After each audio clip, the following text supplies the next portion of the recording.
Hello and good afternoon, Special Projects. Mike Shelby here, and welcome to this month's training on OPSEC. This is the Operations Security Primer, so let's go ahead and get right into it. The goal of OPSEC is simply this. We are trying to protect friendly information from falling into the wrong hands. Unfortunately, a lot of people make OPSEC out to be like, oh, we have to protect everything and we can't let anything out. And that's just not realistic. It's also impossible. So we're trying to protect friendly indicators of our operations. We're trying, we have all these puzzle pieces in a box, and some of those puzzle pieces we can't protect. There's certain things that we have to do out in the open, but we're really trying to protect everything that we can, especially those critical indicators that can be obscured. One other, just very briefly, a lot of people say operational security. OPSEC is not operational security. It's operations security. Operational security is like guns and gates and guards. It's the things that we do to protect ourselves on an operational level. Operations security, again, is protecting those friendly indicators of friendly operations. Poor operations security leads to mission failure. You probably recall those posters from World War II. Here's one: loose lips might sink ships. And the Department of Defense, or I think it was the War Department back then, was very concerned about people, Americans, talking about, oh, my brother, my dad, my son, whatever, is on the USS whatever ship, and they're in Hawaii right now, and they're going to head towards Papua New Guinea on Tuesday. And the DOD was concerned that maybe foreign agents might hear those conversations in a grocery store or at these work locations or wherever they are, and then pass that information back. And then eventually a ship gets sunk because the Nazi or the Japanese military may have figured out where that ship was or was headed and then intercepted it there. So the bottom line in all this is that we get compromised through poor OPSEC. Like all security, it is everyone's responsibility. You can't have a team of 10 guys and 9 of them are doing the right thing for security, and one guy is doing the wrong thing. He's going to compromise potentially everyone's security there. So security is everyone's job. Now, OPSEC really is as old as probably war itself, because there is no element of surprise without OPSEC. You read about these famous war generals of antiquity, and we can go back to Julius Caesar, and before him, Alexander the Great, and they all used some form of OPSEC. They're marching these large armies through the countryside, and if they're out in the open, then enemy scouts or peasants or whoever could see them and then go report to the nearest town. Hey, there's this giant Roman legion over here west of town now. And so they would use things like terrain masking, or what we call terrain masking. They would dip down into the valleys or go around these mountains to shield their targets or to shield themselves from direct observation for their targets. And that really is an OPSEC countermeasure, which we'll get to later on. OPSEC, as we understand it today, comes to us by way of this codename Purple Dragon back in Vietnam. So it was 1966, and the Department of Defense and commanders in Vietnam were very concerned because American troops kept walking into these ambushes, and it seemed like to them, the North Vietnamese Army and the Viet Cong could always stay one step ahead, and they were really trying to figure out how can they stop these ambushes? How can the NVA and VC know where our patrols are going or where they're going to be? And so the Army started this program called Purple Dragon, codename Purple Dragon. By the way, I have this. It was previously a top secret classified document. It's now been declassified. It's available for download here in this module. But what Purple Dragon found, it was a team that was tasked with identifying how the NVA and VC were finding out so much information. And what this team figured out is that Army soldiers were using unsecured communications, which was vulnerable to interception by the adversary, the enemies out there. They had operational patterns. So they would take the same routes to patrol. They would leave at the same time. They would set established patterns.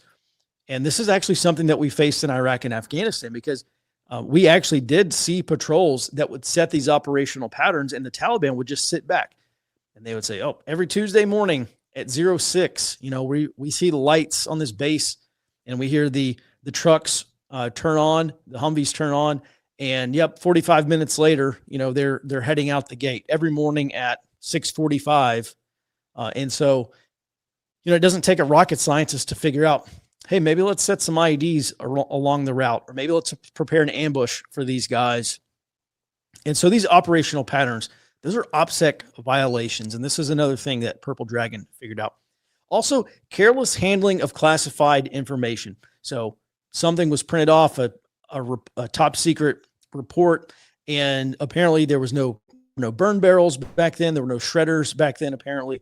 And some of that stuff could be picked up by clandestine agents, people working on base or working in sensitive areas or near sensitive areas. People could just, like local workers. I don't know actually in Vietnam if they had the local national worker program, but like in Iraq and Afghanistan, we had ton of these Hajis coming on and working on our base, and they would clean out the porta potties and clean out the shower stalls and, do all these things on these fobs and especially at the bigger bases.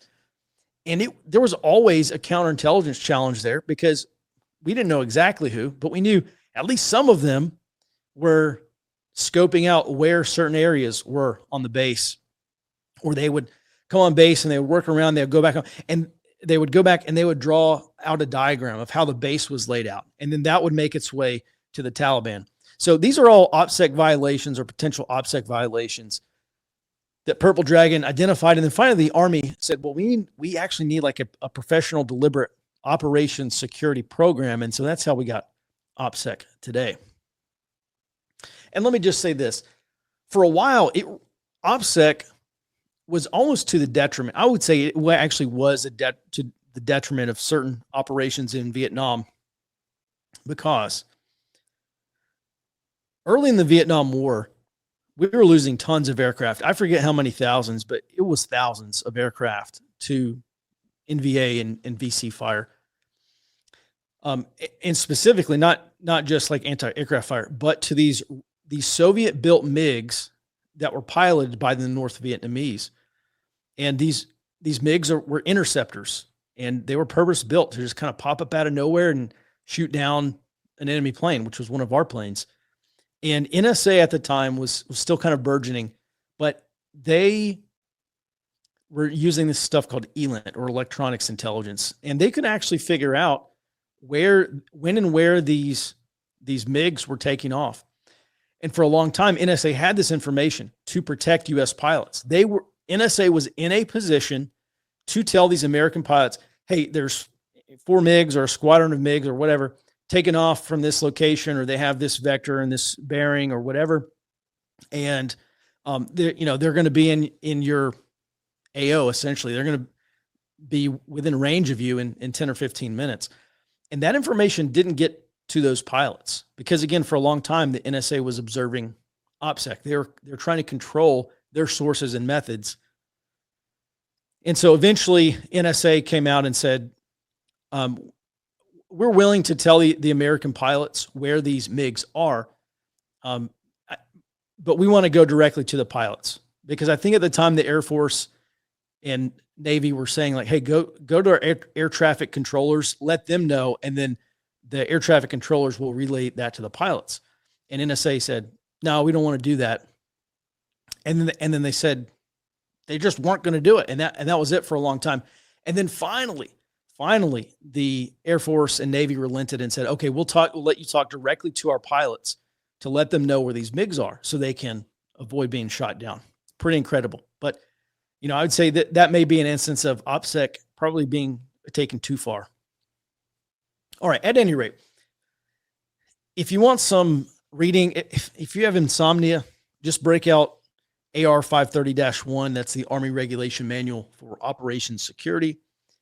But just as a doctrinal reference here, according to the manual, OPSEC is a process of identifying critical information and analyzing friendly actions. So we're looking at ourselves here to identify which friendly actions can be observed by adversary intelligence systems. So what are we doing that can be observed by enemy intelligence. We do this to protect indicators associated with friendly capabilities, activities, and operations. So we're trying to protect that visibility, protect those indicators of what we're doing. And then finally, we want to implement countermeasures to eliminate or minimize that risk. And we'll talk about countermeasures here shortly. Now, I call information a conflict currency. And in a war, I want to be wealthy. I want to have lots of conflict currency, and I want to keep my enemy or my threats or adversaries from having any. I want them to be very poor. I want to be very wealthy. And that is because information allows us to exercise influence over people or influence over situations. It allows us to control people or maybe control situations. It also allows us to exploit and target people. Just think about how many dudes we killed in Iraq and Afghanistan because they turned on their cell phone that we knew was linked to them. That's an OPSEC violation on their part, and it costs them their lives. So I want to be wealthy. I want them to be poor. And so when it comes to OPSEC, greed is good. Be wealthy and be stingy. Gather up as much enemy indicators as you can. Protect as many of your own indicators as you can. And do not let them get those friendly indicators. Now, for us, we're not in Vietnam. We're not in Iraq and Afghanistan. Hopefully, we won't have anything like that here at home. But we do need to protect our sensitive information from a whole host of people. It's like, I'm concerned about corporations, Amazon and Google and all the rest. Before we started telling my family that my wife was pregnant, this happened several years ago, I got an email at my parents' house. I had not lived in my parents' house for probably like 10 or 15 years. I got the baby issue or the pregnancy issue of Vogue in my name to my parents' house, like a couple of weeks before we told them, or a couple of weeks before we found out that my wife was pregnant. And I look back on that and I say, that's extremely odd. And, there's all these advertising algorithms and, people can say like, with enough data, you can tell, what was it? I don't know. They started serving these women tampon ads or whatever because they could tell. Listen, I don't know how they can come up with this stuff, but they do. So I don't want my information going to Amazon and Google. But also I'm concerned about criminals and gangs, concerned about hackers and cyber criminals, especially foreign signals intelligence if you work in a sensitive industry, and really not just foreign SIGINT, but foreign intelligence at all. If you work in the military, you work in nuclear, you work in some tech like AI, some engineering, you may be concerned about industrial espionage. And then finally, just anybody else that I do not want to have my personal or sensitive information. So the bottom line here is that we need OPSEC to protect from all this stuff and more. And OPSEC is appropriate in any environment where a threat exists or may exist. All right, let's get into some OPSEC vignettes here. We'll start back during the Civil War. It's Corinth, Mississippi. Corinth is strategically important because there's a intersecting rail lines. There's a rail hub there. And whoever controlled that hub controlled endpoints to a lot of different rail lines. And so at this point, the Confederates have it under the commander, Beauregard. And this is when Grant is coming up through Mississippi, I believe. And there's I forget the federal commander, but the Union Army shows up and they're going to advance and attack this position of PGT Beauregard, who is a general. And Beauregard realizes that the Confederates are outnumbered. It's like 2 or 3 to 1. I forget exactly how many, but they're pretty well outnumbered. And so Beauregard is faced with a decision. He either needs to face potential annihilation or be routed, at least by the Federal Army, or he needs to retreat. And so night falls. Beauregard is anticipating this large federal assault first thing in the morning. This is exactly what the Union has planned for him as well. And since the Confederates still have control of this large rail intersection, they start bringing these rail cars in. These trains are coming into Corinth. And Beauregard instructs his troops to go and build campfires. Okay, their tents are already set up. He says, make sure everyone has a campfire lit.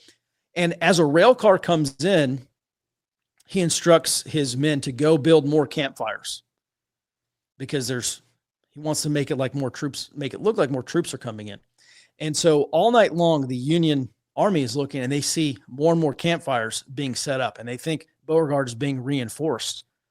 And Beauregard tells his men, every time these new rail cars come in, I want you to yell louder and louder and make it sound like we're being reinforced. And so they do that all night long. And then morning comes, the Union sends in scouts to the camp, and it's deserted. There's nobody there. And so this is deception. This is a part of OPSEC. Beauregard made it seem like he was being reinforced when he was actually evacuating his troops out of Corinth. Now, there's a few other really good examples. Back in the mid 2000s, there's a Republican, I think he's actually still in Congress. His name is Patrick McHenry. And he takes a congressional delegation, and they go visit Baghdad. I always hated these guys because they would come in for like 24 hours, maybe 2 or 3 days, and they would go back. And they'd be like, I've had boots on the ground in Iraq. I've seen firsthand how it is. And it's just like, everybody knows that you were there for like 12 hours, dude. Chill. But he was on a base in Baghdad. I forget which one, like maybe Camp Spiker or I don't know, one of the bigger bases in Baghdad. And there was a mortar attack. Somebody, probably the Sunnis, dropped a few mortars onto this base in Baghdad.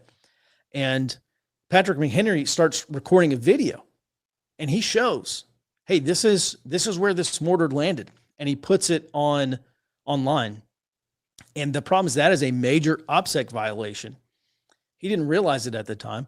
But what he did was he just showed a point of impact for that mortar attack. So when you're launching mortars, you may not know exactly where it lands. You may be aiming, like, we know this is going to get somewhere on base. I know this mortar is going to land somewhere on base, but I don't know exactly where. And so McHenry showing that point of impact for that mortar allows that mortar team to identify the exact point of impact, and they can then better aim mortars to hit what they actually want to hit. So that's a huge OPSEC violation. Also, Patton's first Army group this is another case of military deception. The first Army group wasn't even a real Army unit. It's just something that Eisenhower spun up because this was part of the deception plan for Hitler to believe that the U.S. Army was going to land their main body at Calais. And of course, they didn't land at Calais, they landed at Normandy. And so Eisenhower and a bunch of his generals, including Patton, were on a ship, I think it was off the coast of Italy, and they invited all these reporters, these news reporters, to come on the ship. And I think Eisenhower gave a little speech and maybe answered a few questions. And then it was over. And then the reporters were still standing there. And Patton was on his way out. And on his way out of this conference room, or maybe the mess hall, wherever it was, Patton turned around and he looked back at Eisenhower and he said, "I'll see you in Calais." And he walked out. And then all those news reporters reported that Patton said Calais, that he was going to Calais. That's where he was going to link up with Eisenhower. And of course, that got reported back. And of course, the Germans were reading American news media, of course. And so that trickled back in. And that was just a deception campaign, again, to make the Germans believe that they were going to land at Calais. Another case of deception, again, back during World War II, happened with Walt Disney. And there was an aircraft plant in Burbank, California. And so this was after Pearl Harbor, and a lot of people were very concerned that the Japanese might try to launch an attack against strategic targets like an aircraft factory off the coast of California, on the California coast. And so Walt Disney got this idea. He said, well, if there is an air attack coming over from the Japanese, they're obviously going to be looking for these targets. So we have to obscure we want to take this view of the aircraft factory and turn it into something completely different. And so he got all his Disney employees together, and they wove together these big burlap sheets, these big burlap bags, and they painted what looked like a residential area on it. So if you looked at it from above, it would look like homes and streets, not a strategic target.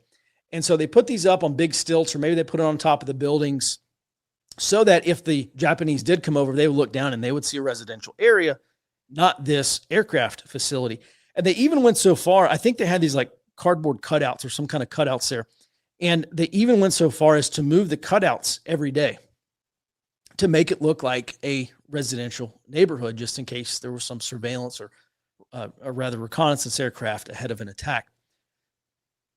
Deception is one part of operations security. And then finally, something more recently, I think this happened back maybe in 2011, 2012. You may remember this was kind of almost, I think, in the heyday of Anonymous. And there was this hacking group called OPSEC. And they actually defaced the CIA website. And it didn't really cause any damage. There was nothing like, they just took the unclassified, just regular CIA.gov website down. But it was still kind of a black eye for CIA. And so one of the hackers involved in that had a girlfriend who lived in Australia. And in one of these later defacings, this may have been the CIA website, it may have been a different one. But in one of these later website takedowns, she took a picture of herself, like a selfie from the neck down, and she was wearing this low-cut top. And she had this sign, this picture that said, something like "you've been pwned" or whatever, and it had their little hacker names on there. And she took a picture using her iPhone, and she sent that to her boyfriend. And her boyfriend used that picture on one of these website defacings. He put it up on a website they took down. And the problem is there's metadata on that image. And so the FBI starts investigating. Of course, that's probably one of the first things they looked at is what metadata is on this. And they figure out there's a GIS coordinate on there. And so they figure out it was in Australia. So they call the Australian police. The Australian police show up at this girl's apartment building, knock on the door. And of course, she's not going to jail for her boyfriend. So she gives up her boyfriend to save herself. The Australian police relay that back to the FBI. This hacker gets arrested. And another example of very, very poor OPSEC tradecraft or major OPSEC violation. All right, so that's just to give you some idea of kind of what we're talking about here, just in terms of operations security.